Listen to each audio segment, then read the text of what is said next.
these justices know what their powers are, right? They know the court's schedule. They have the same calendar. Do you look at this court and think some of these justices may want to delay these trials?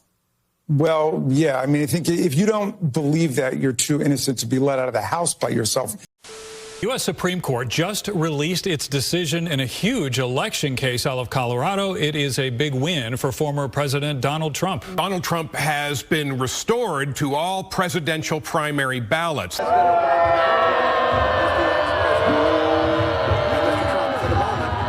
The U.S. Supreme Court rejecting state attempts to hold Trump accountable for the Capitol riot. The justices issuing a unanimous ruling this morning that states, without action from Congress, states cannot invoke a post-Civil War constitutional provision to keep presidential candidates from appearing on ballots.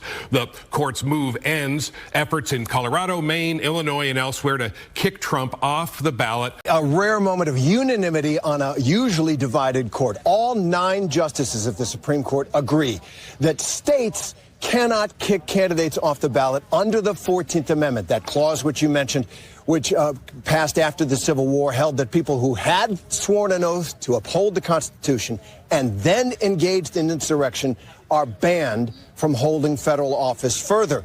And what the Supreme Court said is that states can't enforce that it requires Congress to pass a law to outline how that clause should be enforced, concluding very simply that responsibility for enforcing that part of the Constitution rests with Congress and not with the states. The Supreme Court expressing real concern that states could go different ways. Some states would perhaps ban one candidate, some states perhaps ban another candidate. Other states keep them both on the ballot, and they express concern about the disruption that would work. I don't think this is a surprise. The Colorado Supreme Court was kind of off on a trip of their own with this ruling. Other state courts that had decided it had went a different outcome.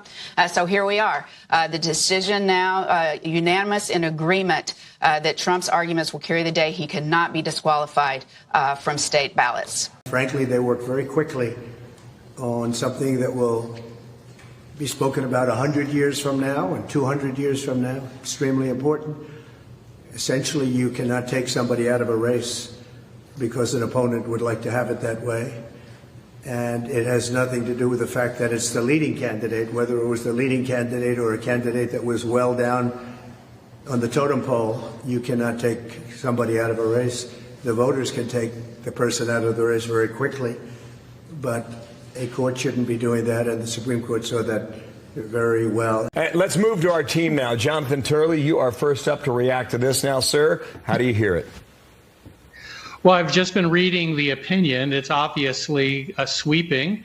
There aren't any real dissents, so it does look like it is unanimous, at least on the result. What they have a disagreement on is whether the court had to go as far as it did.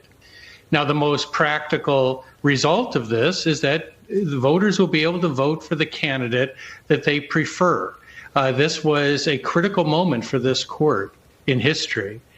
After all of the years we have spent in this republic, we came to a point where these states claimed that they could unilaterally bar the leading presidential candidate from ballots to prevent people from voting for Donald Trump. The court here spoke with a strong, and it appears unanimous voice, at least on the result, that that's not going to happen, that voters will vote. They'll make their own verdict, regardless of what happens in cases involving President Trump. They will cast the most important verdict of all.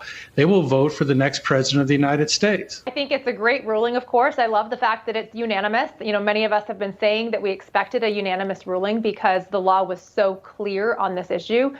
There were a couple different ways that they could go. I'm glad that they used the rationale that they did, saying that it will take an act of Congress to determine how Section 3 should be implemented, because that puts to bed all of these cases. We don't have to continue to fight all these cases in several different states. So I think it was a great ruling. I think it's a great result. And we had the Colorado Secretary of State again we're still putting together again reaction that we're seeing online. Obviously those for and against, but it's hard to argue against a unanimous decision. This is it just really is a real big setback for Democrats in this effort that they have, and should be a reminder that using the courts for political gain is not a great approach. Back to my editorial, as you noted there, I looked at the New York Times polling and the Fox polling, and it's very grim for the president. And I agreed with the Wall Street Journal that it's panic time at the White House. How serious is this? I mean, are they on the verge of saying, hey, no mas?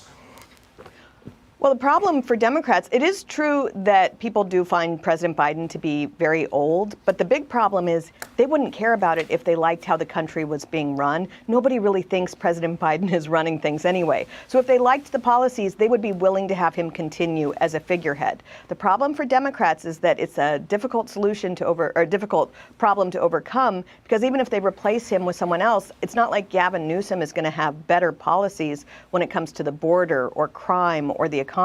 If anything, they might even be worse. I'm curious to know maybe your response to those that are still pushing, again, the other side of it, despite what the Supreme Court has already ruled on. Well, let's remember, it's not just the Supreme Court. Yes, I love that this is a unanimous decision from the Supreme Court, but this case has been brought in over 24 states. And every single court, and remind you that most of these states are liberal. You know, they're not going to bring these in conservative states. So in almost 24 very liberal blue jurisdictions, all the judges have come to this decision. So it's unanimous with the Supreme Court. It's almost unanimous with every other court. And then you have one or two courts that are crying about it, saying, no, it's not what we want. Well, tough. It's the law. It's the way the law works. And many, many liberal judges have sided with the fact that Donald Trump belongs on the ballot.